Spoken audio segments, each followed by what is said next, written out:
তিন নাম্বার হচ্ছে it protects you from the temptation of শয়তান এন্ড ইভিল আইস। শয়তানের টেম্পটেশন থেকে এই যিকরুল্লাহ আপনাকে রক্ষা করবে। আমরা হাদিসে পড়েছি যে শয়তান ইয়াজরি মাজরাদ দাম, শয়তানকে আল্লাহ এত পাওয়ার দিয়েছেন, রক্ত চলাচলের ওখানে শয়তান ঢুকেও আপনাকে প্রভোগ করতে পারে, টেম্পটেশনটা। সহিহ বুখারীতে এসেছে একটা তাআলিক হাদিস, বিষ্ণুই বলেন আশ-শাইতানু জাসিমুন আলা কলবি ইবনে আদম, শয়তান বনি আদমের কলবে অন্তরে খামচি মেরে বসে থাকে। ফাইদা যাকারাল্লাহ খানাসা, যখন বনি আদম আল্লাহর জিকির করে, আল্লাহকে স্মরণ করে, খানাসা শয়তান দৌড়ে পাবে। ওয়া ইদা গাফালা ওয়াসওয়াসা, আর যখনই আবার সে অন্যমনস্ক হয়, গাফিল হয়, শয়তান আবার এসে তাকে ধোঁকা দিতে থাকে।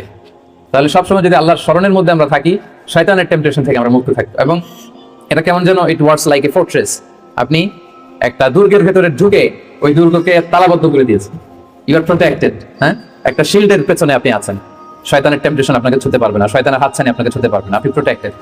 তো সবসময় যদি আল্লাহ তাআলার জিকিরে, আল্লাহর স্মরণে থাকা যায়, তাহলে স্পেশাল প্রোটেকশন আল্লাহ তাআলার পক্ষ থেকে আমরা পাই। এটা হচ্ছে 3 নম্বর বেনিফিট।